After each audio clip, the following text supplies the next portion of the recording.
Assalamu alaikum. I am Dr. Usman and I hope you had great holidays. So after holidays, today we are going to start the gluteal region or the buttocks. The gluteal region is the most prominent area posterior to the pelvis and inferior to the level of iliac crust. This is iliac crust and the gluteal region is the area inferior to this crust. And laterally it actually extends to the margins of greater trochanter. As you can see, this is the greater trochanter. As you can see, this is the greater trochanter, and the gluteal region extends up to this. The intergluteal cleft. The intergluteal cleft is the area which separates the both buttocks from each other.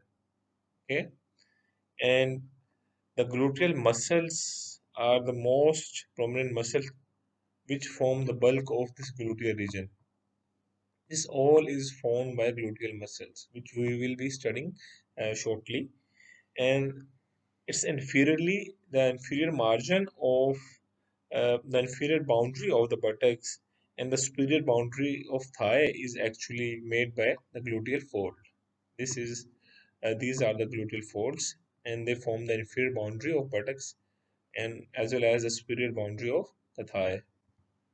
Now, let's talk about the muscles of gluteal region. The muscles of gluteal region share a common compartment, but they are organized in two layers. The first one is the superficial layer, and the second one is the deep layer. The superficial layer consists of three glutei and tensor fascia lata. These are the gluteus muscles. This one is the gluteus maximus. This one is gluteus medius, and this one is gluteus minimus.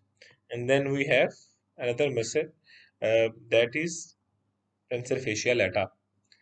Now let's discuss these muscles in detail. So these are the gluteal muscles, which include the gluteus maximus, the gluteus medius, and the gluteus minimus. So let's talk about the gluteus maximus. The gluteus maximus, which is this portion, this one, it is the most heaviest and the coarsely fiber muscle of our whole body. Uh, the gluteus maximus cover all other gluteal muscle except for the anterolateral part of gluteal medius. So this one is actually anterolateral part of medius, which is not being covered by gluteus maximus. Whereas the minimus, which is this muscle, it is wholly covered by gluteus maximus. It is underneath this muscle. Then we have the tensor fascia lata muscle. The tensor fascia lata muscle is a fusiform muscle, uh, approximately 15 centimeter long, approximately 15 centimeter long, and it is enclosed between two layers of fascia lata. The tensor fascia lata muscle, along with the gluteus maximus muscle, they both share a common insertion point, which we will discuss shortly as well. That they both uh, are actually attached to this anterolateral tubercle of tibia via this long aponeurotic tract. We call this iliotibial tract. Let's talk about the attachment of gluteal muscles. First of all, the gluteus maximus muscle. The gluteus maximus muscle, it arises from the ilium posterior to the posterior gluteal line. This is the posterior gluteal line, and the gluteus maximus muscle arises from the portion which is posterior to this portion. Okay, and along with that, it arises from the dorsal surface of the sacrum. As you know, this is the sacrum and the coccyx. So here is the coccyx. So it arises from that. As well, it arises from this ligament which is between the sacrum and the ischial tuberosity. So we call it the sacrotuberous ligament. So it arises from this sacrotuberous ligament as well. Now let's talk about the insertion of this muscle. This muscle is inserted on two places. First one is the greater the tuberosity, the gluteal tuberosity, which is present on the femur. So this is the gluteal tuberosity, and it is inserted there. And the second one is actually we studied it earlier through the iliotibial tract. It is inserted at anterolateral portion of the anterolateral portion of the tibia. So through iliotibial tract, this is inserted into the anterolateral portion of anterolateral condyle of tibia. Then we have the gluteus medius muscle, which originates from the external surface of ilium between the posterior gluteal line and the anterior gluteal line. This one is the anterior gluteal line, and this one was the posterior gluteal line as we studied earlier. So it originates from this portion of the ilium. Okay. Then about it about its insertion, it is inserted at the lateral surface of the greater trochanter of femur. This is the greater trochanter of femur. So it is inserted at the lateral surface of the greater trochanter of femur. This is the gluteus medius muscle. And then we have the gluteus minimus muscle. The minimus muscle originates from the external surface of ilium, the portion of the ilium which is present between the anterior gluteal line and the inferior gluteal line. So the portion which is present between these two lines um, give origin to the gluteus minimus muscle. And regarding its insertion, it is inserted at the greater trochanter, but in anterior surface of greater trochanter. We studied that gluteus medius muscle is also inserted on the greater trochanter, but that is the lateral surface, whereas the gluteus minimus muscle is inserted on the anterior surface of the greater trochanter, which will be visible from the anterior aspect. So this is the anterior aspect, and we can see the gluteus minimus muscle here, which is inserted on the anterior surface of the greater trochanter of femur. Lastly, we have the tensor fascial lata muscle. The tensor fascial lata muscle, it arises from the anterior superior iliac spine, which is present at the anterior portion of the iliac crest. So this is the anterior superior iliac spine, and it arises from here, and it is inserted at the point which we studied earlier, at the point at the lateral condyle of the tibia, the anterolateral tubercle, which is present on the lateral condyle of the tibia. So this is the lateral condyle of tibia, and the iliotibial tract have insertion here. So let's revise this. The iliotibial tract is actually a muscular aponeurosis which uh, gives a combined insertion to two muscles. One is the tensor fascia lata, and the other is the gluteus maximus muscle. And they are both inserted through this aponeurotic part into lateral condyle of the tibia. Now let's discuss the action of the gluteal region muscles. Okay, so first of all, the gluteus maximus muscle. The gluteus maximus muscle causes the extension of thigh, the lateral rotation of thigh, and it supports the extended knee. The maximus muscle function primarily between the flexed and standing position of thigh, as when rising from sitting position, straightening from the bending position, walking uphill and upstairs, and running. It is important to know that it is used only briefly during casual walking. If you're casually walking uh, and if you put a hand on your buttock, you will feel that the gluteus maximus muscle is not usually contracting during that.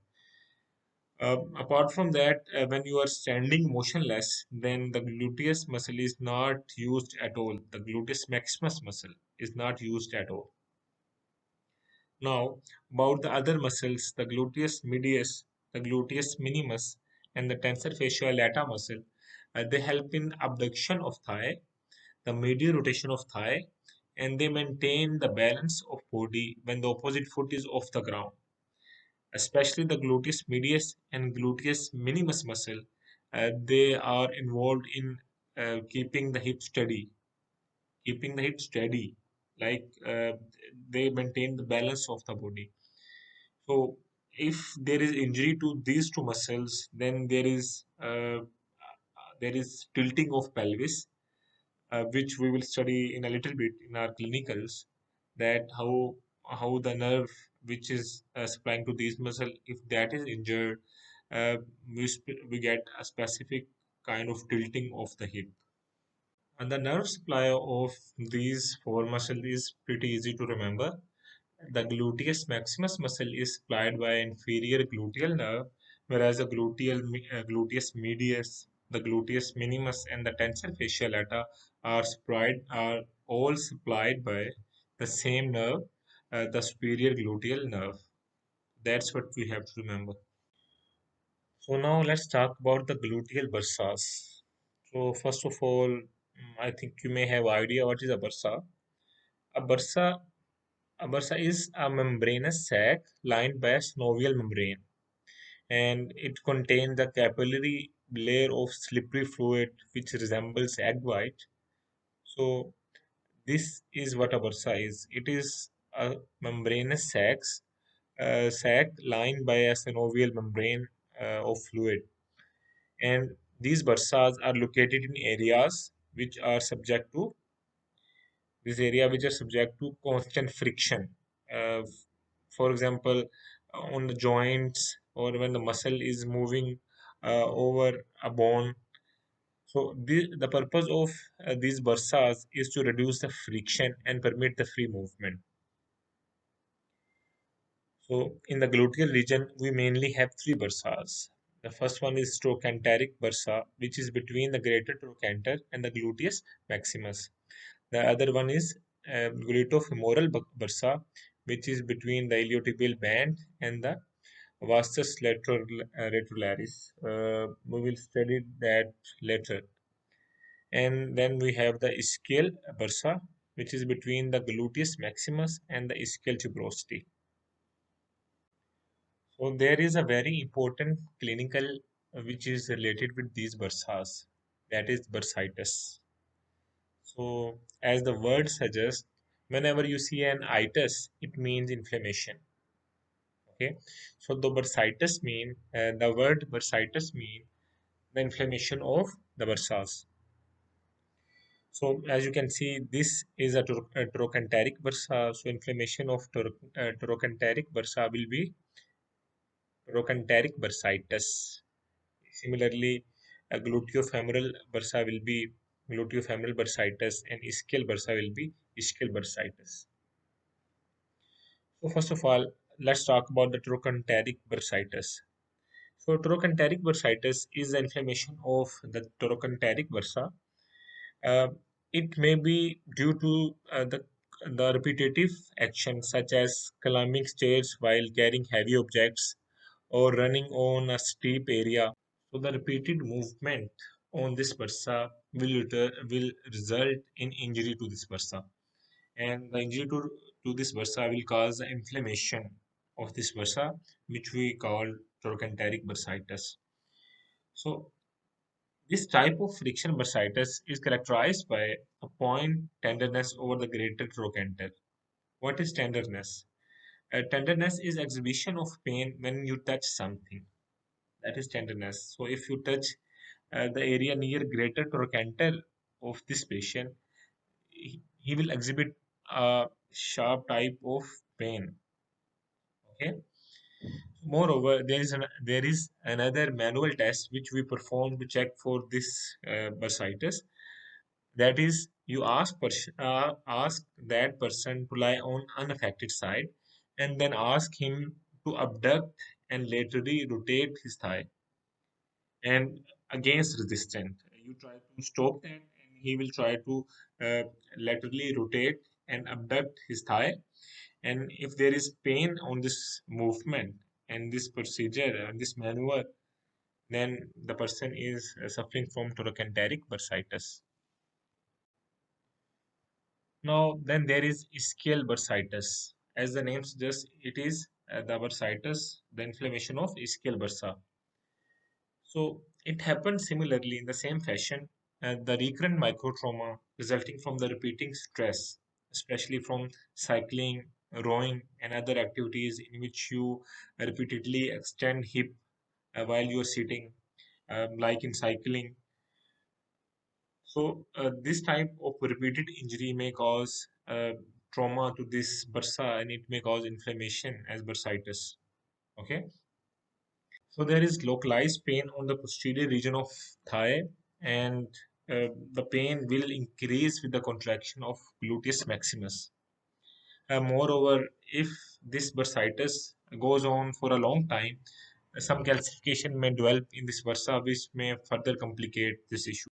Now, let's talk about a very important clinical, that is injury to superior gluteal nerve. As we all know, the superior gluteal nerve supplies the gluteus medius and the gluteus minimus muscle. So these muscles are there to stabilize the hip whenever a person is standing or walking. Normally, what happens when a standing person is asked to lift one of his foot from the ground and stand on one foot, the gluteus medius and minimus muscle normally contract as soon as the contralateral foot leaves the floor, so that the pelvis may not tip towards that side. So normally what happens whenever you lift this foot, the muscles, the gluteus minimus and medius muscle of this side, this one will contract, and it will help the pelvis to stabilize and do not tip toward this side.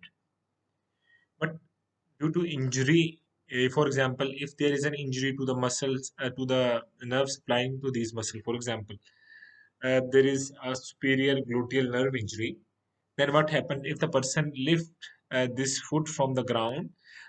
This muscle will not be able to contract. So what happened? The hip will be tilt towards the unaffected side. So that is what happened in the superior gluteal nerve injury, and we call this Trendelenburg sign. Trendelenburg sign. The person who is having superior gluteal nerve injury will not be able to maintain the balance of his hip while walking. So the hip will be dipping toward the unaffected side while walking, and to compensate for that, the person will be moving his or her torso as well towards the unaffected side. So this will result into a characteristic Trendelenburg gait, which will be demonstrated in this next video much clearly. Let's examine the normal walking gait. When the person's weight is supported by the left leg, the right leg is unsupported as it swings forward. The weight of the unsupported right leg should tilt the pelvis down towards the right side. However, the abductors on the left side offset this action by pulling the pelvis towards the fixed and stable left leg, thereby maintaining the pelvis in a neutral or non-tilted plane. Now let's look at the walking gait of someone with paralyzed hip abductors on the left side. When this person's weight is supported by the left leg and the right leg is unsupported as it swings forward, the paralyzed hip abductors on the left side are unable to offset the weight of the right leg. This causes the pelvis to tilt downward, throwing the body's center of gravity off. In order to counteract this imbalance, these persons will often maintain their center of gravity by leaning their torso back to the left each time the right leg is unsupported. Remember that the dysfunctional abductor muscles are on the same side as the supporting leg. The simplest way to assess the integrity of the hip abductors in the clinic is to ask your patient to stand motionless on one leg. If the hip abductors connected to the supporting leg are intact, the pelvis will remain level, and the torso will not lean toward the supported side of the body. If, on the other hand, the abductors of the supporting leg are injured, the patient will exhibit the Trendelenburg sign. The pelvis will tilt away from the supported side, and the patients will either lose their balance or try to maintain their center of gravity with a compensatory. The last and important thing to know about the gluteal region is it is a common site for intramuscular injections. Uh, it is a common site because it is large and it have a substantial mass, so it can absorb the injected drugs more effectively. But it is important to know that not all the buttock is safe for injecting a drug or any antibiotics or painkillers, because there are some vital structures running underneath these muscles, though that include sciatic nerve and arteries and veins. The most safe site for an intramuscular injection is actually the upper and outermost quadrant, or we can call it the spirolateral quadrant, which is almost this area. The best tip to get the safe site for an IM injection is to follow this tip actually. So what you have to do, you just have to palpate the anterior superior iliac spine with your index finger and spread your other fingers like shown in this picture until the middle finger hit the tubercle on the crust. Okay, so the most safest site for injection would be between the index finger and the middle finger. So this will be most safest site, as there will be no structure underlying this muscular part. Okay, I hope you were able to understand the lectures. If you have any other questions, you can contact me directly or your respective demonstrators. Uh, Kindly give us your feedback about how we can improve these lectures or these tutorials for you. Thank you. Stay safe and stay home.